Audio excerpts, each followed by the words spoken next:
بسم الله الرحمن الرحيم الحمد لله رب العالمين والصلاة والسلام على أشرف الأنبياء والمرسلين نبينا وقدوتنا محمد عليه أفضل الصلاة وأزكى التسليم اللهم علمنا بما ينفعنا وانفعنا بما علمتنا وزدنا علما يا رب العالمين. This has been a long lesson compared to the lessons that we've had before. We've been slowly but steadily making our way through. Everyone's been doing a really great job. And inshallah, today we will finish this lesson. Some had requested a review lesson. So that will fall on Saturday morning, inshallah, 10 a.m. Eastern time, according to the new time. And that lesson, we will also have an influx of some new students, inshallah, because we opened up the registration so that other people who had missed, didn't see that this class was going on, could try to join up with us and benefit, inshallah. So it will be a welcomed addition, inshallah. We gave them a little test. They had to basically prove that they had knowledge of what we've done so far. So inshallah, that will facilitate them joining the class seamlessly. As for today, we have one more exercise when it comes to the possessive construction. Okay, so they are testing for various different skills within knowing the possessive construction. We started way back from just reading, right, and then accelerated to being able to fill in the blanks with something that was going to require you to simultaneously keep track of what was going on with the meaning of the sentence, but also the grammatical kind of aspects of the sentence as well. Everybody did great with that. And today now we're going to have a brief exercise. There's only 6 examples here that are incorrectly formed. Okay, they are possessive constructions that are incorrectly formed, and your job is going to be to try to correct it, which is another level up. And then after that, we're going to be dealing with the harf al-nida, the vocative particle, the hey you, to get your attention. And finally, there are some things with the forming a question, and then just a few little things with hamza al-wasl. So without further ado, let's go down our list here. Someone from the Sayyid family, could you please read the first example, how it appears in the book, and then after that, explain what's wrong, and then correct it. Okay. All right. Al-kalamut talibi. Good. It should be, I think, hopefully, kalamut talibi. So you don't need the alif lam in the beginning. Not only don't you need it, you can't have it. You can't have it. This construction, if we were to put a dhamma here, it would be, first of all, it wouldn't make sense with what the words are, but it would look like a noun described by an adjective, as opposed to something having a possessive construction. If it has a possessive construction, the first part is ma'rifa, it's definite by virtue of the fact that it's possessed by what comes after it, meaning that the alif lam is completely unnecessary and redundant, and Arabic abhors redundancy, as we'll get into more later. So we have simply qalamut talibi. Everything in the second word is correct. Only the first word needed amending. Very good. 1, 2, 3, 4, 5. Okay, Muhsin, could you please do the second one? Sure. Babus sayyaratu. So here, babus sayyarati would be better because it's being possessed. Very good. It's a possessive sentence. Excellent, good job. So one of the requirements is that the second part of our possessive construction be majroor. It has to be in the genitive case, here represented by a kasra. In the sentence, that's what tells you that there is a possessive relationship going on, right? The kasra of the second word is the dead giveaway. Also, the fact that the first word has lost its alif lam. Those are the two things that communicate the meaning. It's like an apostrophe, basically, right? If we're going to make an analogy to English. Very good. Masarrat, could you please do the following example? It says Bintu Hamidun. So this should be Bintu Hamidin. Very good. Excellent. That's correct. So same as the last one. The only difference between this example and the previous example. I'm sorry, your voice is sounding a bit garbled. I can't hear you very clearly. Okay. Can people tell me in the chat if you can hear me clearly, or is It seems to be okay now. okay? Inshallah. There were some indications that it was the internet connection in the beginning of class, but it seems to have stabilized. So hopefully it will see us through, inshallah. So the only difference between this example and the previous example is the type of mudaf ilay that we have here. The mudaf ilay being the possessor. Here in babu sayarati, the possessor is a common noun, okay? Whereas here it's a proper noun. Now, because in this example, the first example, babu sayarati, it's a common noun, that means that we're only going to have a one kasra on the end of it to balance out the alif lam on the front of it. However, with Hamid, Hamid is a proper noun. Okay, so as we learned with masculine names that are proper nouns, we have here tanween, and so we have to not just have one kasra but two kasras to replace the two dhammas. Very good. Next up, brother Asim, can you do the following example, please? Yes. Rasulullahi. That's the right version or the wrong version? Sorry, that is You're one of those students that never showed their work in math, aren't you? Yes, I guess that's fair to say. So the incorrect version is as it's written, ar-rasulu, ar-rasulullahi. Yeah. But it should be ar-rasulullahi without the alif lam. Very good. Excellent. Correct. So it's the same exact situation as the first example.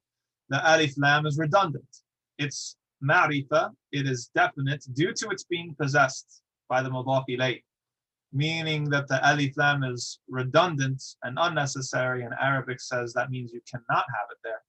It has to be rasulu, right? And the absence of a tanween and the absence of an alif lam is kind of like a hint when you're reading right to left that you're entering into the front door of a possessive construction. Rasulullahi. Very good. Brother Sa'ir, can you do the next example? Yes. Ismul waladi.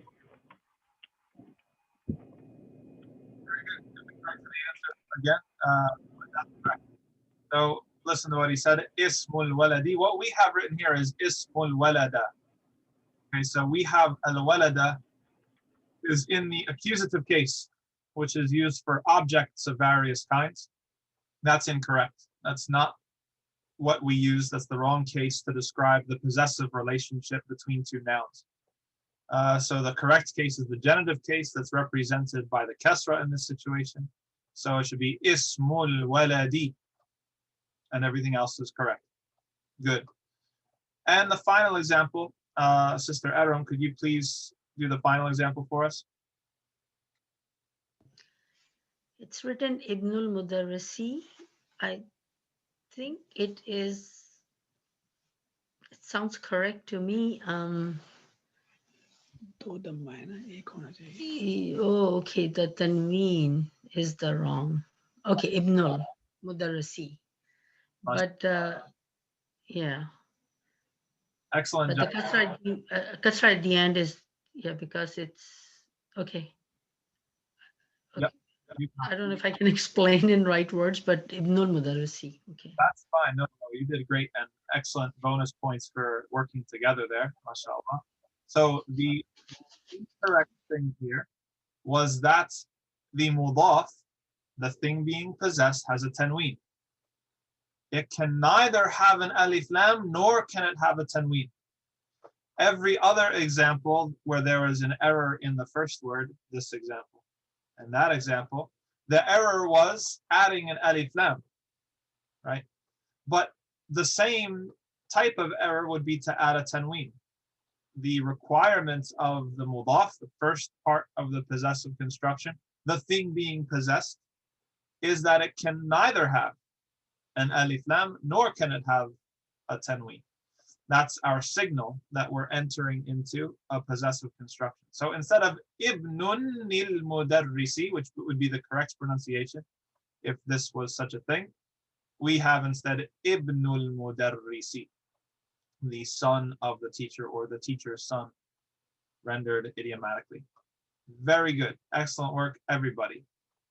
Since we ran out of exercises before we could get to Brother Muhammad Tariq, maybe Brother Muhammad Tariq could read for us what's in the box and point us to. Assalamu alaikum. In the box, Muhammadun ya Muhammadu, Ustadun ya Ustadu, Khalidun ya Khalidu, Waladun ya Waladu. Excellent work. It should be obvious, but just point it out to our class. What's the difference between the nouns on the right and then once we put the ya in front of them? What happens? What's the transformation? Muhammadun is just a name. Ya Muhammadu is specific. Very good. Okay, that's correct. And what's happening on the grammatical end of it is simply that it's losing its tanween, right? So what we have here, Muhammadun, and then when we add ya in front, then it becomes ya Muhammadu. So it no longer has a tanween. Very good. So what they're teaching you here is the second main component of this lesson. The first was the possessive construction. You finished that. MashaAllah. Congratulations. You've graduated on from the possessive construction. You're all masters now, inshallah, of mudaf, mudafun ilayh. The point number two, and it's a much less significant point, is the what's called harfun nida, the vocative particle, or something that's the equivalent to, in archaic English, oh, right? And it's like, oh, Muhammad. You see all the translations in English of the Quran and the Hadith and things like that. In present day idiomatic translations, we would say, hey, right? Hey, Muhsin. Hey, Asim, right? When we're calling out to get someone's attention. So in the Arabic language, that hey does grammatical work. Okay, it changes slightly the word that comes after it. There's three rules that you have to consider when it comes to harfun nida. The first one is let's say changes to the tanween. Okay, all of these words that we have here have a tanween in it. Muhammadun, Khalidun, because they are proper nouns. Ustadun, which is a familiar word to all of us, which means teacher, which is nakira here. It is indefinite. A teacher, right? Waladun, a child, a boy here. If we add ya before it, then it drops the tanween. Whether it's a proper name, a proper noun, or a common noun. Ya ustadu, ya waladu.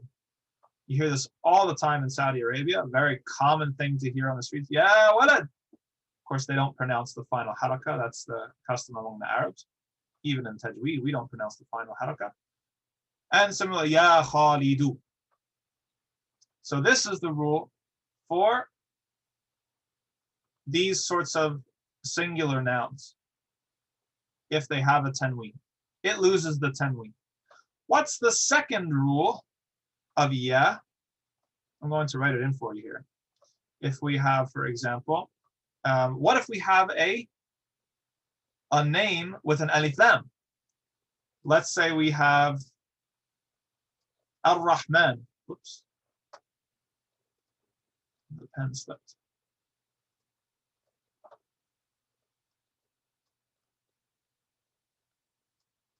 Ar-Rahman, right? It begins with alif lam. It's a proper name, and one of the names of Allah subhanahu wa ta'ala. If we put a ya in front of it, we want to call out to Ar-Rahman in our dua. Then it's going to drop the alif lam. We say, Ya Rahman, Ya Aziz, Ya Ghaffar, Ya Latif, and so on and so forth. So similarly, you can see the relationship between this point and the point between the possessive construction, where the first word in the possessive construction loses its alif lam and its tanween.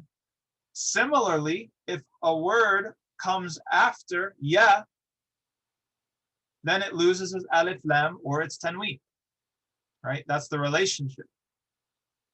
It's not to say that this is a possessive relationship. It's not to say that Rahman is now with a kasra. No, not at all.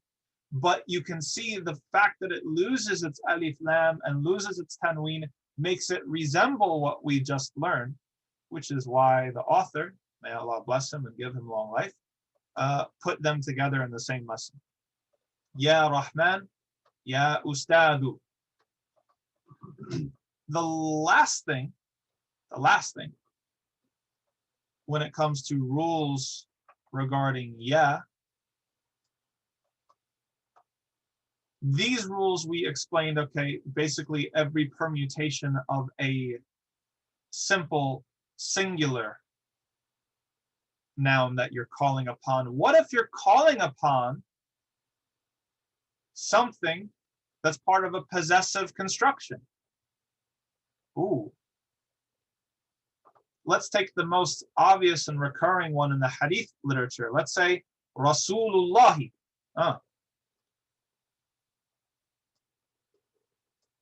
Normally it would have a dhamma.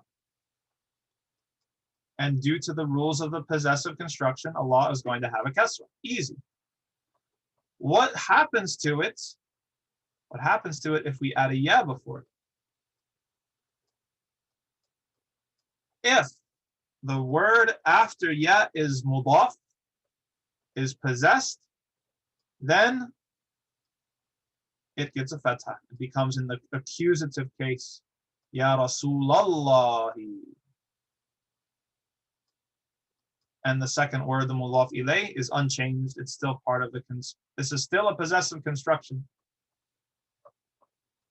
But this is the rule for if you're calling upon something that is part of a possessive construction. Ya Rasulallahi, all over the hadith literature. So those are three rules that will take care of whatever need you have when it comes to ya. If you're looking for examples of ya in the Quran, most of them have ayyuha in between ya and the thing being called out. Okay, so for example, we have ya ayyuhal kafirun. Ayyuha is a further linguistic device of emphasis, and it changes some of the rules. So I'm not going to go into those rules, but you'll notice that to say, wait a second, Ar-Rahman, we don't say ya ayyuha kafirun, right? We say ya ayyuhal kafirun. Well, guess what? If we put ayyuha, then we can keep the alif lam. Exactly. Ya Maryam, Ya Zakaria, Ya Isa bin Maryam, right? Ya Isa bin, yeah. And all these, there's many different examples in the Quran of, but many of them are tricky because Maryam, Zakaria, Yahya, many of them are classed as non-Arabic names.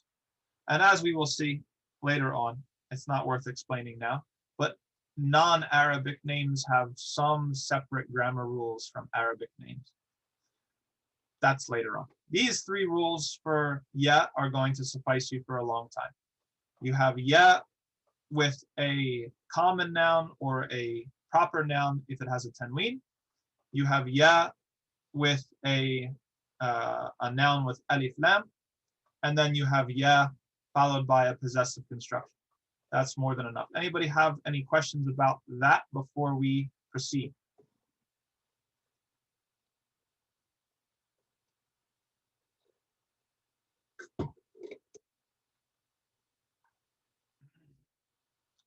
Okay.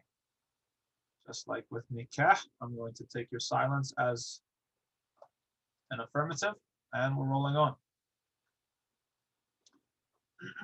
A quick exercise here. This is going to just test your reading ability. This is a nice little reinforcement of what we've done. So let's roll through it. Sister Syra, could you lead us off with the first one? Ya Aliyu. Good. Ya Aliyu. Normally it would be Aliyun, but now it's Ya Aliyu. Brother Muhsin, number 2. Ya Basu. Very good. Sister Masarrat. Sorry. Shaykhun. Good. Yeah, you didn't get tricked up. So then do the next one for us so that we can see the Ya Shaykhu. Very good. Excellent work. Awesome. The next one. Ya Rajulu. Good. And Sa'ir, the next one.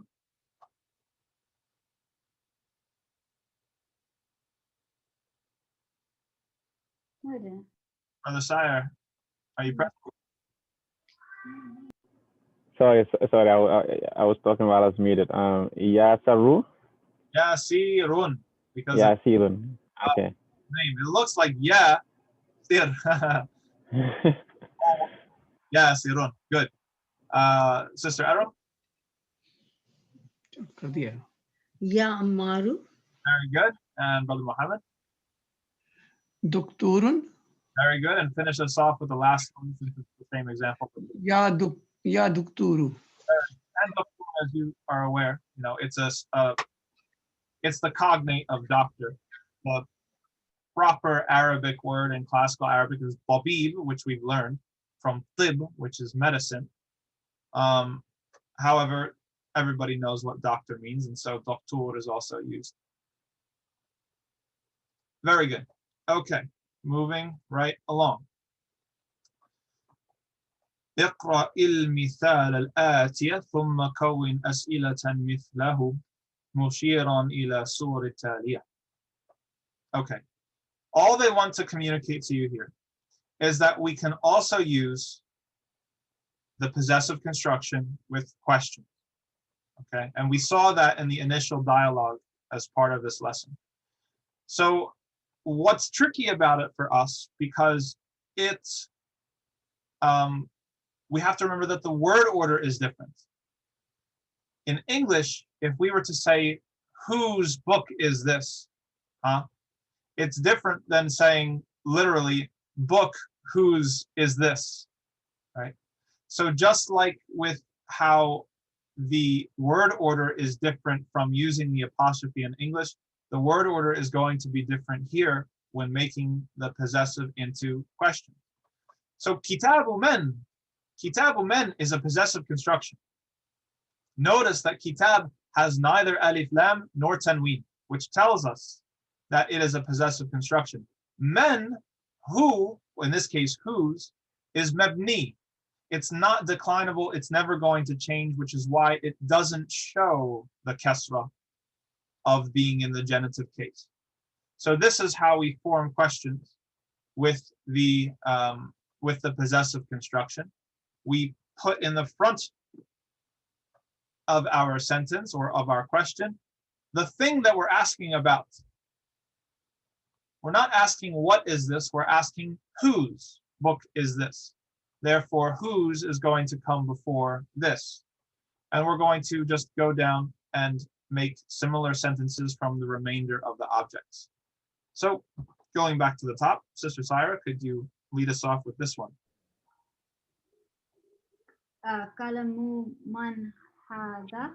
Excellent work. Yep, and just translate it for us while we're at it. Whose pen is this? Yes. Listen to how she said قلم من هذا. Good. Excellent work. Brother Muhsin, do this shirt over here. Sure. قميص من هذا. Very good. Same principle, very easy. قميص من هذا. And Masarrat, could you please do this house example here? بيت من هذا. Very good.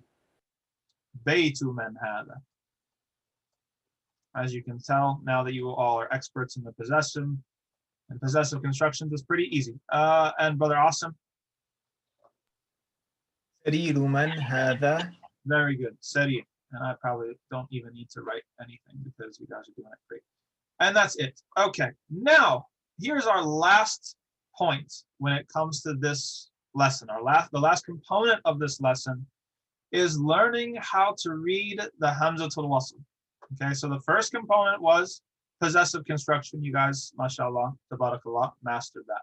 Second component was ya, and learning how it affects the word after it. Done. Not a whole lot to talk about there. Now we're getting into hamzatul wasl, okay, and how to pronounce it. Also not as significant as the possessive construction, but also an important point for how we read, especially how we read the Quran. There are a couple important rules about the hamzatul wasl. The first rule about the hamzatul wasl is when to pronounce it. Okay, this is the easy rule that most of you probably know. It's derived from its name. Hamzatul wasl means the connecting hamza. Wasl means to connect. And what they mean is that when you connect letters and you find that the hamzatul wasl is in between, in the middle of your speech, you're going to just skip right over it and connect the two letters that are on either side of it. However, if you begin your speech with a hamzatul wasl, you are going to pronounce it. So we have here Ismul waladi Muhammadun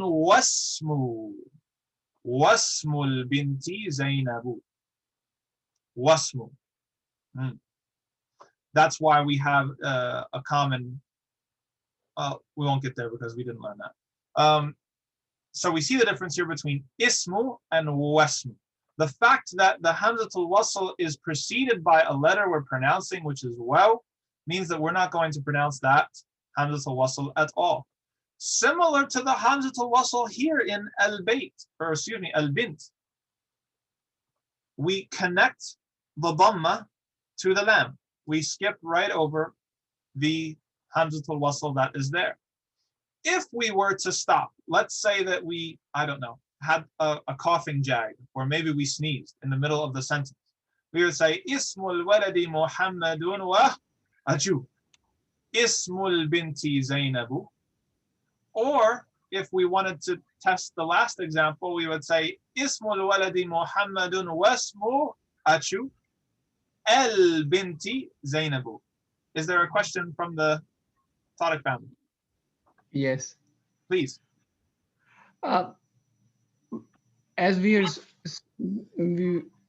are not reading the word alif between wasmu and the same like alif between the wasmul binti, why we have to have it here then?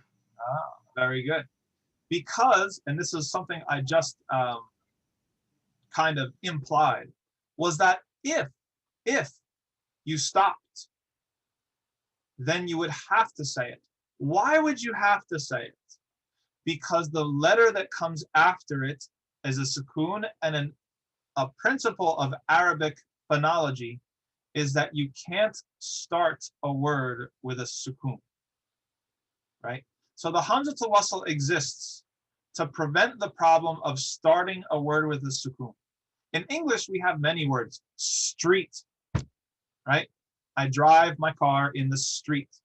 The S in street has no vowel coming off of it. We have consonant clusters where we join many consonants together. In Arabic, it's phonology, it's not permissible to start a word with a consonant cluster. Okay. There's occasional consonant clusters which can happen, but for the most part, Arabic is much more against consonant clusters and seeks to avoid them than English. Right? So if we were to eliminate the hamza al-wasl here, we would have this word would be like that. How would you pronounce it? You could say smu, but isn't it easier to say ismu? Isn't it a little bit more easier on the tongue and fluid? That's what the rules of classical Arabic dictate, that they would much prefer ismu to smu. Even if local dialects in some parts of the Arabic world now break this rule. For example, Moroccan Arabic, you have lots of consonant clusters and you say smu, shmitik, and all this other sort of stuff. But that's neither here nor there. The classical Arabic, the hamza al-wasl exists to prevent the problem of consonant clusters. Here the scene has a sukun, and here it would be the lam, right? If we were to isolate this word without a hamza al-wasl, we would have this, l-bint. And you can hear how this is a better example than smu, because in this example, there comes into it ambiguity, right? You can't really clearly hear what's being said. L-bint, especially if you're speaking fast. What makes it much more clear? Oops, you add a hamza al-wasl before it. El-bint makes it very, very, very clear to the ear what is being said. Isn't the hamza like originally, if I had to only say that word, it has the hamza in it, right? Well, the alif, it has an alif in it, right? Like, can I say, like, is the al actually just a lam? I'm sorry, could you repeat the question? I didn't. So what I'm asking is the alif, is that not part of the word? So is the word ism just only seen and meme? Is the word al only lam actually? That's a very, very good question. And the ulama, the scholars of grammar, argued about this point. So it's really funny because one of the things that you had asked before, the scholars of grammar had also argued about. Remember when we were talking about the name of Allah, right? And whether Allah is a proper name, Allah, or whether it's derived from al-ilah, the God. The scholars of grammar also argued about this because this is part of the alif lam construction, okay? So the scholars of grammar, they argue, they have a debate amongst themselves. They say, what is actually responsible for something being ma'rifah, for a noun being definite? We know that this means the, okay. What's really the thing that's doing it here? Is it just the lam, or is it the hamza and the lam? It's called lematari. That's why I got confused, because it's actually not called al-tarif. That's why I wondered. Well, that depends on which grammatical school you're listening to. Some of them say lematari, and some of them say alif lematari. And the difference between them is exactly this difference between the two competing schools of grammar. By the way, the two biggest schools of grammar, the one is based in Kufa and the other is based in Basra, both of them present-day Iraq. So these are the two schools that are always kind of debating and disagreeing with each other. So some scholars, and one particular school, I can't remember which one, says that what's really the essential part here is the lam. And the hamza al-wasl is merely just to prevent the consonant cluster. It's literally just a phonetic thing. Whereas the other school says, no. The hamza al-wasl is a unit along with the lam, which communicates definitiveness. Very good. Good looking out and good questions. Let's try to see if we can finish this before our class is over, inshallah. So We answered the question of when. Okay, when is an easy question. When to pronounce hamzatul wasl and when not to. That's easy. The harder question is what. What do you say? Okay, how do you know whether it should be a fatha or a dhamma or a kasra? Ibn al-Jazari, in his Tajweed poem, he has a chapter dedicated to the hamzatul wasl to explain to you just that. The distilling what he says basically is that you have two possibilities. Either the hamzatul wasl occurs in an ism, meaning a noun, or it occurs in a verb, a fi'l. I'm not going to teach you the rules for the fi'l right now. We will cover them once we get to verb conjugation. Okay. If you are dealing with an ism and it starts with a hamzatul wasl, there are two possibilities. Either it's part of an alif lam construction, or it's not. If it's part of an alif lam construction, then you're going to pronounce it with a fatha. Alhamdulillahi Rabbil Alameen.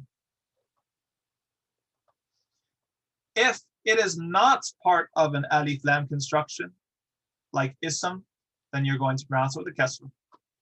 Ibn, ism, ithnain, the word for two.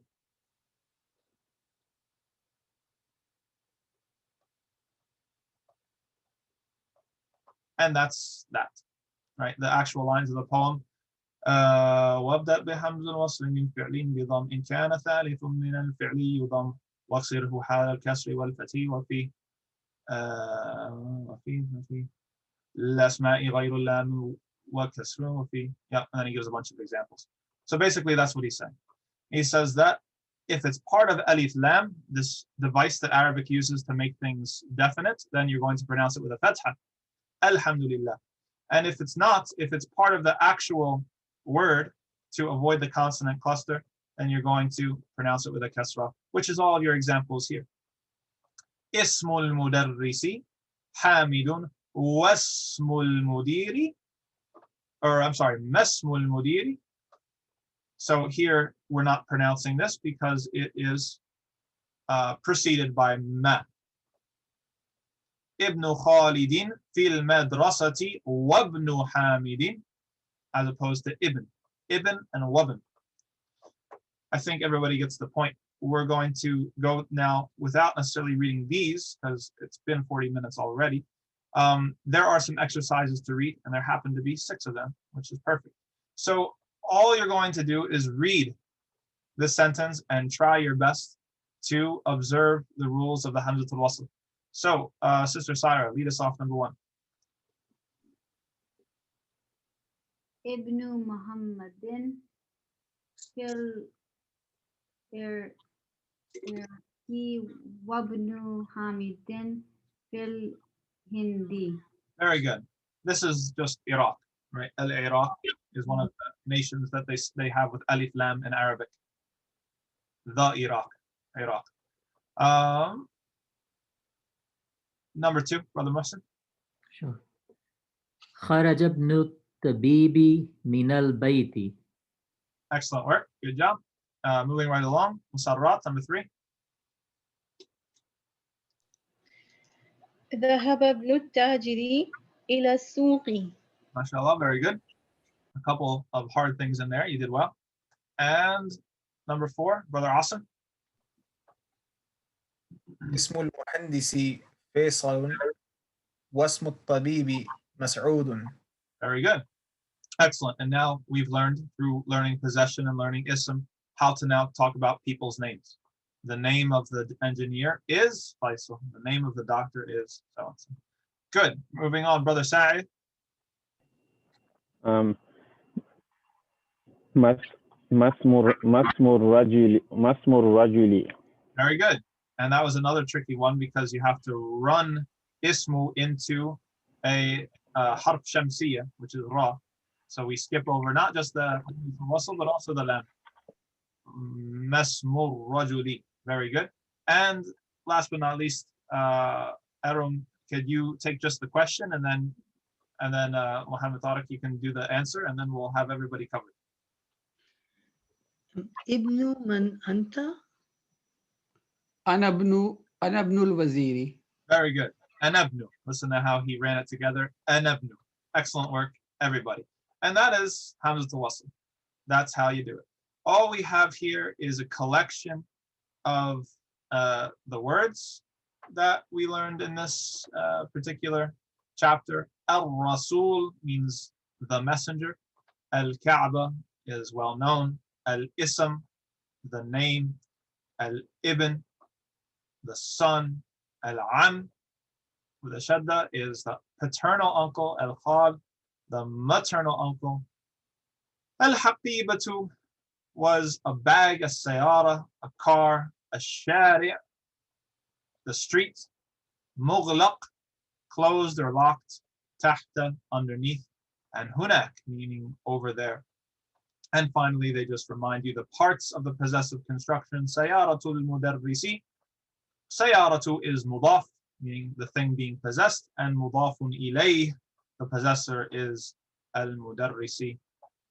And a final example of the hamza al-wasl, and you have graduated from lesson 5. And that was a very challenging lesson, and everybody did very, very well. Anybody have any questions at all about anything before we dismiss? Ustad, just a quick question, inshallah. Yeah. So when we were saying like qalamu man hadha, you can replace the man with someone's name, like qalamu Muhammadin hadha. Could you say that? Okay, good. So to answer this question, we have to just briefly remember the difference between asking a yes or no question and the difference between asking a question that requires an answer. Okay. Right. Okay. Right. So if we want to ask an open-ended question, yes, you're right. It would be qalamu man, whose.